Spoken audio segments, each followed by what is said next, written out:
Hello friends, எல்லோருக்கும் வணக்கம். Welcome to ignores channel. ஆக்சுவலாக அன்றைக்கி மார்க்கெட்டை எல்லாரும் பார்த்துருப்பீங்க. நல்லா தான் ரிட்டர்ன்ஸ் கொடுத்துருந்து இன்றைக்கி மார்க்கெட் வந்து பாசிட்டிவ்ல ட்ரேட் ஆகிருந்து நல்லா ஏற்றிருந்தாங்க. பட் ஐடி ஸ்டாக்ஸில் பெரிய அளவு ஏற்றம் இல்லை.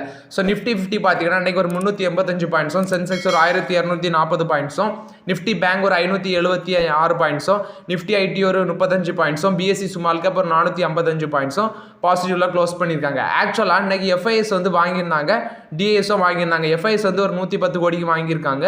டிஎஸ் வந்து 3221 கோடிக்கு வாங்கியிருக்காங்க. எஃப்ஐஎஸ் வந்து இன்னைக்கு கம்மியாக தான் வாங்கியிருக்காங்க, டிஎஸ் தான் அதிகமாட்டு வாங்கியிருக்காங்க. இன்றைக்கி வந்து ஐடிசி, அதாவது நம்மளோட ஃபேவரட் கம்பெனி ஐடிசியோட ரிசல்ட்ஸ் வருது. ஸோ ஐடிசியோட ரிசல்ட்ஸை பார்க்குறதுக்கு முன்னாடி அந்த ஐடிசி ஸ்டாக்கால் பயனடைஞ்ச ஒரு பெண்மணியோட ஸ்டோரியை தான் பார்க்க போகிறோம். அதாவது 1970 உஷா அப்படிங்கிற ஒரு பொண்ணோட அப்பா வந்து 420 ஐடிசி ஷேர் வந்து வாங்கியிருக்காங்க. ஸோ அந்த காம்பவுண்டிங் எப்படி வேலை பார்த்துருக்கு பாருங்க. அந்த 420 ஐடிசி ஷேர் வந்து இன்னைக்கு 1,73,880 ஐடிசி ஷேர் ஆட்டு மாறி இருக்கு 2017. அதோட வேல்யூ பார்த்தீங்கன்னா 6.5 crore ஆட்டு மாறி இருக்கு. மேசிவ் வெல்த் நீங்கள் எர்ன் பண்ணுவீங்க. குறிப்பாட்டு பார்த்தீங்கன்னா இந்த உஷாக்கு பெரிய அளவில் வேலை இல்லை. அவங்க அப்பா வந்து வாங்கிட்டு மறந்துருக்காரு. அந்த டைமில் வந்து ஃபிசிக்கல் ஷேராக தான் வாங்கியிருப்பாங்கன்னு நினைக்கிறேன். ஸோ அதை வந்து இப்போ கன்வெர்ட் பண்ணலாம். அதை 2017 அதை கண்டுபிடிச்சிருப்பாங்களா இல்லை அதுக்கு முன்னாடி கண்டுபிடிச்சாங்களான்னு தெரியல. பட் 2017 அதோட வேல்யூ 6.5 crore ஆட்டு இருக்குது. 420 ஐடி ஷேர் வந்து போனஸ் ஸ்பிளிட்டு அது மூலமாட்டு 1,73,880 ஐடிசி ஷேர் ஆட்டு மாறி இருக்கு. அதாவது 6.5 crore. அந்த டைமில் வந்து 420 ஐடிசி ஷேர் வந்து எவ்வளோன்னு தெரில. பட் இப்போ வந்து 6.50 லட்சம் ஆட்டு அது மாறி இருக்கு. அதாவது 6 crore 50 lakh ஆட்டு மாறி இருக்குது. இது ஐடிசியோட ஒரு ஸ்டோரி. நெக்ஸ்ட் ஐடிசியோட Q3 ரிசல்ட்ஸ் பார்த்துடலாம். ஸோ நெட் ப்ராஃபிட் பார்த்தீங்கன்னா 11% வந்து இன்க்ரீஸ் ஆயிருக்கு. 5,572 கோடி பண்ணியிருக்காங்க. ஸோ அவங்க இன்ட்ரீம் டிவிடெண்ட் அனௌன்ஸ் பண்ணியிருக்காங்க. ₹6.25 வந்து இன்ட்ரீம் டிவிடெண்ட் அனௌன்ஸ் பண்ணியிருக்காங்க. ரெக்கார்ட் டேட் பார்த்தீங்கன்னா February 8 அப்படின்னு சொல்லியிருக்காங்க. ஸோ அது மட்டும் இல்லாமல் அவங்களோட டோட்டல் ரெவன்யூ ஃப்ரம் ஆப்ரேஷன் பார்த்தீங்கன்னா 2% இன்க்ரீஸ் ஆயிருக்கு. இயர் ஆன் இயர் பேசிஸில் 17,651 கோடி பண்ணியிருக்காங்க. சேம் குவார்டர் லாஸ்ட் இயரில் 17,265 கோடி தான் பண்ணியிருந்தாங்க. இது ஐடிசியோட Q3 results. So net profit 11% increase ஆயிருக்கு. டிவிடெண்ட் அனௌன்ஸ் பண்ணியிருக்காங்க. ₹6.25 டிவிடெண்ட் February 8 தான் ரெக்கார்ட் டேட்டாக அனௌன்ஸ் பண்ணியிருக்காங்க. இது ஐடிசியோட Q3 ரிசல்ட்ஸ் அப்டேட்டு.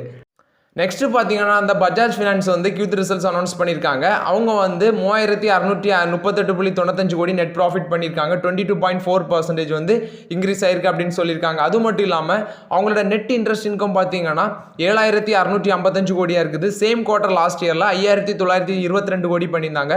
ஸோ அதை கம்பேர் பண்ணும்போது 29% இன்க்ரீஸ் ஆயிருக்கு அப்படின்னு சொல்லியிருக்காங்க பஜாஜ் ஃபினான்ஸ். அது மட்டும் இல்லாமல் அவங்களோட அந்த லோன் புக், அதாவது அவங்களோட நியூ லோன் பார்த்தீங்கன்னா 98.6 lakh நியூ லோன் வந்திருக்கு. அதுவும் 26% இயர் ஆன் இயர் க்ரோத் காமிச்சிருக்கு. அவங்களோட டெபாசிட் புக் பார்த்தீங்கன்னா 35% க்ரோ ஆயிருக்கு. 58,000 கோடின்னு சொல்றாங்க. ஸோ இது பஜாஜ் ஃபினான்ஸோட Q3 ரிசல்ட்ஸ் அப்டேட்.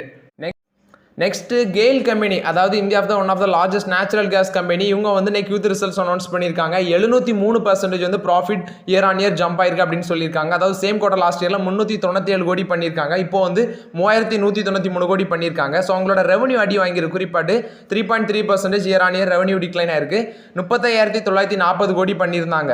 ஸோ முந்தின குவார்டரில் சேம் குவார்டர் லாஸ்ட் இயரில். இப்போ வந்து 34,767.8 கோடி தான் பண்ணியிருக்காங்க. ஸோ 3.3% இயர் ஆன் இயர் அடி வாங்கியிருக்கு அப்படின்னு சொல்லியிருக்காங்க. அது மட்டும் இல்லாமல் இவங்களோட போர்டு வந்து அதாவது 5.50 வந்து டிவிடெண்ட் அனௌன்ஸ் பண்ணியிருக்காங்க. ₹5.50 டிவிடெண்ட் அனௌன்ஸ் பண்ணியிருக்காங்க. இதுக்கு வந்து அவங்களோட போர்டும் அப்ரூவல் கொடுத்துருக்காங்க. ரெக்கார்ட் டேட் பார்த்தீங்கன்னா டியூஸ்டே, அதாவது February 6 டியூஸ்டே அன்னைக்கு சொல்லியிருக்காங்க. நெக்ஸ்ட் இவங்களோட நெட் ப்ராஃபிட் பார்த்தீங்கன்னா, அதாவது நெட் ப்ராஃபிட் வந்து 30% ஜம்ப் ஆயிருக்கு. எதுக்குள்ளதுன்னு பார்த்தீங்கன்னா முந்தின குவார்டரில் 2,442 கோடி பண்ணியிருக்காங்க. செப்டம்பர் குவார்டரில் அவங்களோட குவார்டர் அண்ட் குவார்டர் வேஸில் பார்த்தீங்கன்னா ரெவன்யூ வந்து 5% இன்க்ரீஸ் ஆயிருக்கு அப்படின்னு சொல்கிறாங்க. அதாவது 33,049 கோடி செப்டம்பர் குவார்டரில் பண்ணியிருக்காங்க. ஸோ அதை கம்பேர் பண்ணும்போது இன்க்ரீஸ் ஆயிருக்கு. குவார்டர் ஆன் குவார்டர்னா முந்தின குவார்டரையும் இப்போ உள்ள குவார்டரையும் கம்பேர் பண்ணுது. இயர் ஆன் இயர்னா சேம் குவார்டர் லாஸ்ட் இயர் கூட கம்பேர் பண்ணும்போது இப்போ இருக்க குவார்டர் கம்பேர் பண்ணும்போது. நெக்ஸ்ட் பார்த்தீங்கன்னா உங்களோட 9 month பீரியட் ரெவன்யூ பார்த்தீங்கன்னா 9 monthனா April to December 50% net profit jump ஆயிருக்கு. 7,428.5 கோடி பண்ணியிருக்காங்க. அதே இது 9 monthல லாஸ்ட் இயர் பார்த்தீங்கன்னா 4,953 கோடி பண்ணியிருக்காங்க. 50% இன்க்ரீஸ் ஆயிருக்கு. அவங்களோட ரெவன்யூ டிக்ளைன் ஆயிருக்கு. அதாவது 10% வந்து ரெவன்யூ டிக்ளைன் ஆயிருக்கு. 1,12,611 கோடி பண்ணியிருக்காங்க சேம் குவார்டர் லாஸ்ட் இயரில். இப்போ வந்து 1,666 கோடி தான் பண்ணியிருக்காங்க. ஸோ 10% வந்து ரெவன்யூ டிக்ளைன் ஆயிருக்கு. இது வந்து 9 month பீரியடில். ஸோ ₹5.50 டிவிடெண்ட் அனௌன்ஸ் பண்ணியிருக்காங்க. ஸோ அவங்களோட நெட் ப்ராஃபிட் நல்லா இருக்குது. பட் ரெவன்யூவில் அடி வாங்கியிருக்காங்க. ஸோ இது கெயிலோட Q3 ரிசல்ட்ஸ் அப்டேட்டு. நெக்ஸ்ட் பார்த்தீங்கன்னா இந்த ஜி சோனி மெர்ஜர் பார்த்தோம். ஸோ இப்போ இந்த ஜி என்டர்டைன்மெண்ட்டில் அவங்களோட ப்ரொமோட்டர் அந்த ப்ரொமோட்டர் ஃபேமிலி வந்து 26% ஆட்டு ஸ்டேக்கை இன்க்ரீஸ் பண்ண போகிறாங்க ஜி என்டர்டைன்மெண்ட்டில் அப்படின்னு சொல்லியிருக்காங்க. சுபாஷ் சந்திரா சொல்லியிருக்காரு. அது மட்டும் இல்லாமல் இந்த மேட்டரை அவர் சீரியஸாக எடுக்கிறதா சொல்லியிருக்காரு. அது மட்டும் இல்லாமல் ஜோனிக்கு எகென்ஸ்டாக கிரிமினல் கேஸ் வந்து ஃபைல் பண்ண போகிறோம் அப்படின்னு சொல்லியிருக்காரு இந்த சுபாஷ் சந்திரா. ஸோ ப்ரொமோட்டர் ஃபேமிலி வந்து ஜி என்டர்டைன்மெண்ட்டில் 26% ஆஃப் த ஸ்டேக்கை இன்க்ரீஸ் பண்ண போகிறாங்க அப்படின்னு சொல்லியிருக்காங்க. நெக்ஸ்ட் பார்த்தீங்கன்னா இந்த பாரத் பெட்ரோலியம் கார்பரேஷன் லிமிடெட் வந்து Q3 ரிசல்ட்ஸ் அனௌன்ஸ் பண்ணியிருக்காங்க. நெட் ப்ராஃபிட் 3181 கோடி பண்ணியிருக்காங்க. 82% வந்து இன்க்ரீஸ் ஆயிருக்கு. ஸோ அது மட்டும் இல்லாமல் சேம் குவார்டர் லாஸ்ட் இயரில் 1747 கோடி பண்ணியிருந்தாங்க. ஸோ அதை காட்டிலும் 82% வந்து இன்க்ரீஸ் ஆயிருக்கு. ஸோ அவங்களோட ரெவன்யூ தான் அடி வாங்கிட்டு 2% வந்து கீழே விழுந்திருந்தா அவங்களோட ரெவன்யூ. அதாவது இப்போ 1.30 லட்சம் கோடி பண்ணியிருக்காங்க. அதாவது 1.30 lakh crore பண்ணியிருக்காங்க. சேம் குவார்டர் லாஸ்ட் இயரில் 1.33 lakh crore பண்ணியிருந்தாங்க. ஸோ அதை காட்டிலும் 2% வந்து கீழே விழுந்திருக்கு. ஸோ சீக்வன்சியல் பேசிஸில் பார்த்தீங்கன்னா அவங்களோட நெட் ப்ராஃபிட் 61% வந்து கீழே விழுந்திருக்கு. சீக்வன்சியல் பேசிஸில் அவங்களோட நெட் ப்ராஃபிட் 61% கீழே விழுந்திருக்கு. அதே இது அவங்களோட டோட்டல் இன்கம் 11% வந்து சீக்வன்சியல் பேசிஸில் இன்க்ரீஸ் ஆயிருக்கு. இது பாரத் பெட்ரோலியம் கார்பரேஷன் லிமிட்டோட Q3 results update. Olectra green Tech இந்த ஷேர்லாம் ட்ராக் பண்ணதில்லை. பட் அவங்களோட Q3 ரிசல்ட்ஸ் பரவாயில்லாமல் இருக்குது. நல்லா தான் பண்ணியிருக்காங்க. ஸோ இந்த ஒலட்ரா கிரீன் டெக் பார்த்தீங்கன்னா one of the leading commercial vehicle manufacture company. இவங்களோட நெட் ப்ராஃபிட் பார்த்தீங்கன்னா இவங்களோட ரெவன்யூ 342 கோடி பண்ணியிருக்காங்க. 33% வந்து இயர் ஆன் இயர் இன்க்ரீஸ் ஆயிருக்கு. நெட் ப்ராஃபிட் 27.11 crore அதாவது 27.11 கோடி பண்ணியிருக்காங்க. 77% வந்து இயர் ஆன் இயர் இன்க்ரீஸ் ஆயிருக்கு. நல்லா தான் பண்ணியிருக்காங்க. ஸோ அவங்களோட எவ்வளோ இவி வெஹிக்கிள்ஸ் டெலிவர் பண்ணியிருக்காங்கன்னா 178 இவி வெஹிக்கிள்ஸ் வந்து டெலிவர் பண்ணியிருக்காங்க. சேம் குவார்டர் லாஸ்ட் இயரில் வந்து 142 இவி வெஹிக்கிள்ஸ் டெலிவர் பண்ணியிருக்காங்க. ஸோ அதுவும் 25% வந்து இன்க்ரீஸ் ஆயிருக்கு. டோட்டலாட்டு 1615 வெஹிக்கிள்ஸ் இப்போ வரைக்கும் அவங்க டெலிவர் பண்ணியிருக்காங்க. ஸோ அவங்க கைவசம் எவ்வளோ ஆர்டர் இருக்குன்னா டோட்டலாட்டு 8088 யூனிட்ஸ் ஆர்டர் வச்சிருக்காங்க அப்படின்னு சொல்கிறாங்க. இது ஒலட்ரா கிரீன் டெக்கில் வந்த Q3 results update. Yes Bank share பார்த்தீங்கன்னா இன்னைக்கு கீழே விழுந்திருந்து 2% மேலே கீழே விழுந்திருந்து. ரீசன் என்னன்னா அவங்களுக்கு வந்து கோட்டக் ஈக்விட்டிஸ் அவங்களோட கம்பெனி அந்த ஷேரோட ரேட்டிங்கை வந்து டவுன்கிரேட் பண்ணியிருந்தாங்க. ஸோ அதனால தான் இன்றைக்கி அந்த எஸ் பேங்க் ஷேர் வந்து கீழே விழுந்திருந்து. எஸ் பேங்கை பொறுத்தவரைக்குள்ள அப்டேட்டு. டாடா பவர் பார்த்தீங்கன்னா அன்றைக்கி ஒரு ரெக்கார்ட் ஹிட் ஹை தான். குறிப்பாட்டு இந்த 387 அந்த ரேஞ்ச் வரைக்கும் போச்சு. ஷேர்கான் என்ன சொன்னாங்கன்னா 390 வரைக்கும் போகும்னு சொல்லியிருந்தாங்க. ஸோ அது மட்டும் இல்லாமல் டாடா பவர் ஷேரு அந்த அவங்களுக்கு வந்து ரேட்டிங் கம்பெனி இந்தியாவோட research and upgrade rating company வந்து ரேட்டிங்கை இன்க்ரீஸ் பண்ணியிருக்காங்க. குறிப்பாட்டு INDA AA இருந்து இப்போ IND AA+ ரேட்டிங் ஆட்டி இன்க்ரீஸ் பண்ணியிருக்காங்க. ஸோ அதனால தான் இன்றைக்கி அந்த ஷேர் ப்ரைஸ் மேலே போயிருக்குன்னு சொல்ல முடியாது. பட் அவங்க ரேட்டிங்கை இன்க்ரீஸ் பண்ணியிருக்காங்க. ஸோ ஓவரால் இன்றைக்கி எல்லா ஸ்டாக் ப்ரைஸுமே மேலே தான் போச்சு. அது மட்டும் இல்லாமல் டாடா பவர் பார்த்தீங்கன்னா ஜூலை செப்டம்பர் குவார்ட்டரில் 8.79% வந்து இயர் ஆன் இயர் க்ரோத் காமிச்சாங்க. நெட் ப்ராஃபிட் 1017 கோடி பண்ணியிருந்தாங்க. சேம் குவார்ட்டர் லாஸ்ட் இயரில் 935 கோடி தான் பண்ணியிருந்தாங்க. ஸோ அதை காட்டியில் அவங்களோட ரெவன்யூ இது நெட் ப்ராஃபிட் இன்க்ரீஸ் ஆயிருக்கு. ஸோ இந்த குவார்ட்டரில் அவங்க எப்படி நெட் ப்ராஃபிட் அனௌன்ஸ் பண்ணாங்க நம்ம பொறுத்து இருந்து பார்ப்போம். நெக்ஸ்ட் டாடா மோட்டர்ஸ் வந்து அப்டேட் என்னன்னு பார்த்தீங்கன்னா அவங்க ஜம்மு காஷ்மீருக்கு அதாவது ஸ்மார்ட் சிட்டி ப்ராஜெக்ட் அப்படின்னு சொல்கிறாங்க. Jammu Srinagar green urban transport அப்படின்னு சொல்கிறாங்க. ஸோ அவங்களுக்கு வந்து ஒரு 100 எலக்ட்ரிக் பஸ் வந்து ஸ்ரீநகருக்கும் அது மட்டும் இல்லாமல் ஒரு 100 பஸ் வந்து ஜம்முக்கும் அவங்களுக்கு அங்கே வந்து இவங்க சப்ளையும் பண்ணுறாங்க அந்த எலக்ட்ரிக் பஸ்ஸை. ஸோ அதை வந்து மெயின்டைன் ஆப்ரேட் பண்ணுறாங்க. 12 இயர் ப்ராஜெக்ட் அப்படின்னு சொல்கிறாங்க. அதாவது 12 இயர் பீரியடில் இவங்க வந்து சப்ளை பண்ணுறாங்க அதை ஆப்ரேட்டும் பண்ணுறாங்க அப்படின்னு கொடுத்துருக்காங்க ஸ்மார்ட் சிட்டி ப்ராஜெக்ட் மூலமாட்டு. இது டாடா மோட்டர்ஸோட one of the largest order அப்படின்னு சொல்கிறாங்க. ஸோ 100 எலக்ட்ரிக் பஸ் ஸ்ரீநகருக்கும் 100 எலக்ட்ரிக் பஸ் ஜம்முக்கும் 12 இயர் பீரியட் கான்ட்ராக்ட் நினைக்க. இது one of the smart city project Jammu and Srinagar. அங்கே வந்து இவங்க சப்ளையும் பண்ணுறாங்க அதை ஆப்ரேட்டும் பண்ணுவாங்க அப்படின்னு சொல்கிறாங்க. இது டாடா மோட்டர்ஸ் வந்து அப்டேட்டு.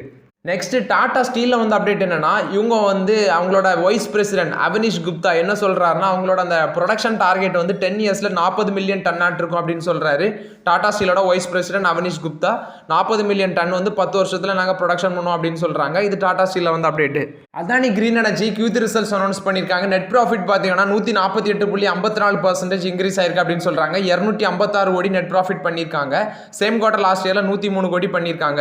கன்சாலிடேட்டட் பேசிஸில் பார்த்தீங்கன்னா நெட் ப்ராஃபிட் வந்து 31% ட்ராப் ஆயிருக்கு அப்படின்னு சொல்கிறாங்க. அவங்களோட கன்சாலிடேட்டட் ரெவன்யூ பார்த்தீங்கன்னா ரெவன்யூ ஃப்ரம் ஆப்ரேஷன் 1765 கோடி அப்படியாட்டு இருக்குது இந்த Q3ல. அதே இது சேம் குவார்ட்டர் லாஸ்ட் இயரில் வந்து 1258 கோடியாட்டு இருக்குது. ஸோ 40.30% வந்து இயர் ஆன் இயர் இன்க்ரீஸ் ஆயிருக்கு. அவங்களோட எனர்ஜி சேல்ஸ் பார்த்தீங்கன்னா 59% வந்து இயர் ஆன் இயர் இன்க்ரீஸ் ஆயிருக்கு. 19,293 மில்லியன் யூனிட்ஸ் வந்து சேல் பண்ணியிருக்காங்க. அது மட்டும் இல்லாமல் கம்பெனியோட ஆப்ரேஷனல் கெப்பாசிட்டி பார்த்தீங்கன்னா 16% வந்து இயர் ஆன் இயர் க்ரோ காமிச்சிருக்கு அப்படின்னு சொல்கிறாங்க. அவங்களோட சோலார் விண்ட் ஹைப்ரிட் போர்ட்ஃபோலியோ பார்த்தீங்கன்னா 750 பேசிஸ் பாயிண்ட் வந்து இயர் ஆன் இயர் இன்க்ரீஸ் ஆயிருக்கு. 41.5% இருக்குது. இது வந்து அதானி கிரீன் எனர்ஜியோட Q3 results update. Next Marico, அதாவது இவங்க வந்து Q3 ரிசல்ட்ஸ் அனௌன்ஸ் பண்ணியிருக்காங்க. மரிக்கோங்கிறது எந்த கம்பெனில இருந்தா பேராஷூட் ஆயில்லாம் இருக்குல்ல அந்த கம்பெனி தான். ஸோ இவங்க வந்து 386 கோடி நெட் ப்ராஃபிட் பண்ணியிருக்காங்க. 16% வந்து growth காமிச்சிருக்காங்க. சேம் குவார்டர் லாஸ்ட் இயர்ல 333 கோடி பண்ணியிருக்காங்க. டோட்டல் ரெவன்யூ பார்த்தீங்கன்னா 2422 கோடியாக இருக்குது. 2% கீழே விழுந்திருக்கு. ஏன்னு பார்த்தீங்கன்னா சேம் குவார்டர் லாஸ்ட் இயர்ல வந்து அவங்க 2470 கோடி பண்ணியிருந்தாங்க. ஸோ அதை கம்பேர் பண்ணும்போது கீழே விழுந்திருக்கு. ஸோ அது மட்டும் இல்லாமல் இவங்களோட எபிட்டா பார்த்தீங்கன்னா 513 கோடியாட்டு இருக்குது. 12.5% வந்து க்ரோ ஆயிருக்கு. எபிட்டா மார்ஜின் 21.2% க்ரோ ஆயிருக்கு. 21.2% ஆட்டு இருக்குது. 270 பேசிஸ் பாயிண்ட் வந்து இயர் ஆன் இயர் பேசிஸில் க்ரோ ஆயிருக்கு. இது அவங்களோட எபிட்டா மார்ஜின். மரிக்கோட Q3 ரிசல்ட்ஸ் அப்டேட்டு. டாடா ஸ்டீலில் வந்து ஒரு முக்கியமான அப்டேட் பார்த்தீங்கன்னா நரேந்திரன், அதாவது அந்த கம்பெனியோட சிஇஓ அண்ட் எம்டி, அவர் என்ன சொல்கிறாருன்னா நெதர்லாண்டில் வந்து இந்த கரண்ட் குவார்டர்லேருந்து ரிகவரி இருக்கும் அப்படின்னு சொல்கிறாரு. இந்தியாவோட டிமாண்ட் பார்த்தீங்கன்னா ஸ்ட்ராங்காக இருக்குது. இந்தியாவில் டாடா ஸ்டீலுக்கு டிமாண்ட் ஸ்ட்ராங்காக இருக்குன்னு சொல்கிறாங்க. நெக்ஸ்ட் அவங்களோட டார்கெட் மிஸ் ஆக சான்சஸ் இருக்குது. அதாவது $1 பில்லியன் வந்து டெப்டை குறைப்போம் அப்படின்னு சொல்கிறாங்க. 2023-24 அந்த கம்பெனி வந்து டெப்டை ரெடியூஸ் பண்ணுவாங்க அப்படின்னு சொல்லியிருந்தாங்க. பட் அவங்களோட யூகே ஆப்ரேஷன் வந்து தள்ளாடிட்டு தான் இருக்குது.